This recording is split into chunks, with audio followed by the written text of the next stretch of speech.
What is up, ladies and gentlemen? My name is Squishyspud, and today we're going to talk about a sore subject for you console lovers out there, and that is why the PC is the best platform for gaming. Now, before you go freaking out, watch my two previous videos, why the Xbox is the better console, and why the PS4 is the better console. I'm a gamer, I play on multiple platforms, and I don't hate on any of them. That said, obviously each platform has its pros and cons, and these videos are simply to outline the pros. Before I get started, please remember to like, share, and subscribe if you haven't already, and for those of you willing to continue to hear the PC side of the story, let's do this.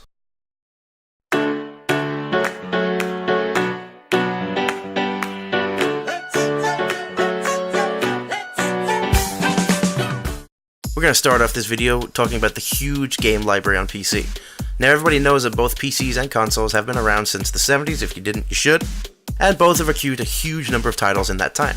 But only PC is still able to boot up a majority of those games.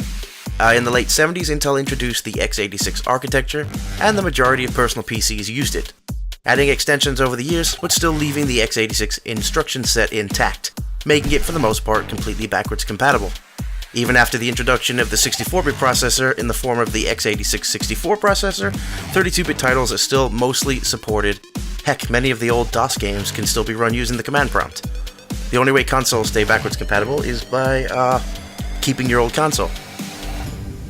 You can spend days just scrolling through the Steam store looking for a new game, because there's so many. A quick Wikipedia search shows that games library on the PS4 is just over 1,500 strong. That's including the PlayStation VR, indies, cross-platforms, the works. The Xbox, just over 1,100 games. But for the PC, just using the Steam library, it stands at over 14,000 games. Now, are all of those amazing games? Absolutely not. But that also goes for consoles too. There are always a majority of the games available on your platform that you're just not going to have any interest in. But in terms of amount of games available, PC has the edge.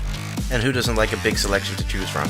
Also, in the opinion of many PC gamers, the PC has the better exclusives, or should I say a wider range of exclusives.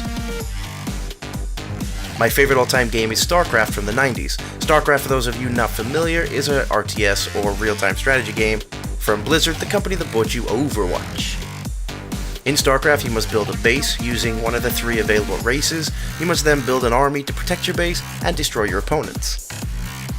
StarCraft is a game that I simply could not fathom playing with a controller. You really need the precision and speed of a mouse. The free-to-play market is also more prominent on the PC with popular titles such as Dota 2 or Team Fortress 2. Some of the most prominent games for me at the moment on PC are City Skylines, a city building game, and Planet Coaster, a theme park building game with endless customization.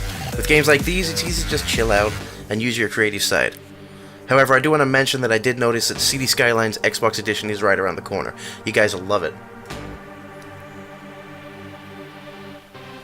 The PC has long been the go-to platform for indie devs. With Steam Greenlight, devs are able to create a Steam page for their game, pitch it to users, who can then rate the game to see which ones they want to become available on the platform. It's an easier platform to program for, seeing that everyone has a PC and no special dev kit is needed. Although I will note that Microsoft did give their console users the ability to turn any Xbox console into a dev kit. One thing that cannot be disputed is the massive sales on PC games, primarily through Steam sales like their summer sale, often seeing recent AAA titles up to 75% and up off the original price. Those prices certainly offset the cost of high-end systems. Both consoles have made worthy efforts to follow with their own digital store sales, but never come close to the discounts available through Steam and other markets on PC. Then there's the sites offering digital game codes for sale at often ridiculously low prices. Most recently, I pre-ordered Mass Effect Andromeda through my favorite site, CDKeys.com, for $42 as opposed to $60. And that game just released last week. I'll put a link in the description, so feel free to check out their site for yourself. By yourself? Alone? At night? Every night? It's like a disease. I need help.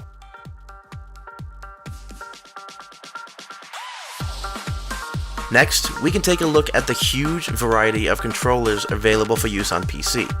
Not only can you use most USB controllers with PC, but most Bluetooth controllers are also compatible. And if not, there's a workaround for that. Both the Xbox 360 and the Xbox One controller work flawlessly with Windows 10, and with the use of a wireless adapter, the Xbox One controller also works with older versions of Windows. And again, if not, there's a workaround for that.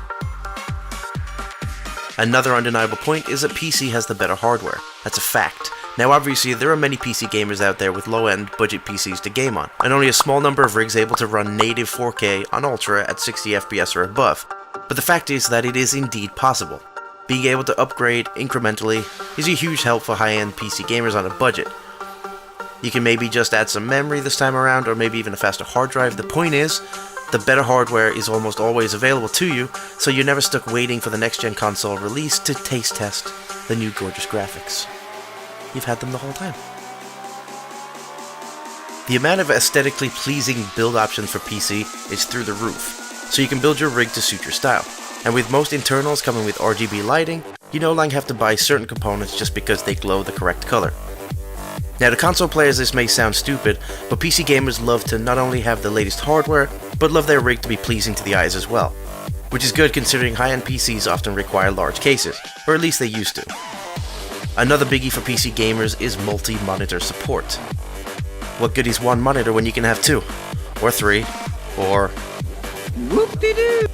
The point is, no console can support more than one monitor at a time, and even using a splitter, it doesn't really count because all you're doing is taking the same image and splitting it onto two separate monitors. Another plus is that multiplayer is free on PC. Not much else to really elaborate on that. For in-game chat, some games offer support, and for those that don't, there are tons of different applications that support TeamSpeak, such as Skype or Discord. And for multiplayer with friends, that's all you need. And PC is the only platform you can stream to any streaming service without the use of a capture card. Simply use any broadcasting software, paid or free, and you can stream your monitor to any and all streaming platforms. Currently on consoles you have YouTube, Twitch, Ustream, and I believe Beam? Or at least on the Xbox I believe you have Beam. But if you want to stream somewhere else, or maybe use a multi-stream service like Restream, which allows you to simultaneously stream to many different streaming sites, you'll have to use a capture card and a capable PC. And again, all of this is free if you use the right software. On PC, there is an infinite number of programs and applications to do whatever you want, be it something simple like writing a report, to something more in-depth like viewing your system stats and current FPS during gameplay. Most, if not all, popular YouTubers use some sort of editing program on PC to edit their videos even if they're captured on console. There's no software available on consoles to give you the amount of control and freedom like something like Premiere Pro or Sony Vegas on PC. Now I know for a fact that most homes have a PC of some sort, because they are a vital part of the modern life. So how much could it hurt to pay a little extra for better specs? Because this last point is the creme de la creme of PC gaming. And that is mods. Mods, and more mods. If you think it should have been included in the original game, so did somebody else, and there's a mod for that. If you complete the game and all the side quests, and you wish there were more, someone's creating them as we speak. Do you wish the main female character was wearing way less than she currently is? Ew. Perv. There's a mod for that. Mods for PC games are sometimes better than the original game, especially graphics mods. Some modders meticulously scour through the original texture and lighting files, rewriting and adjusting to make amazing changes. And take GTA 5. Everyone loves a game as it is, but wouldn't you love to see the city from the eyes of the LSPD? Well, you can, with a fully fleshed out mod called LSPDFR, or Los Santos Police Department First Response. Check out these videos showing off a small part of this mod. Oh, and did I mention that there are mods for your mods? Oh yes. Someone creates a mod, and someone else says, that's awesome. But bam! Leprechaun riding a unicorn. Well, maybe not, but close. Really close. Well, hope you guys enjoyed the video. Please leave a like, comment, and share if you did. If you didn't, why not leave a comment too, and let me know why. Till next time, peace out.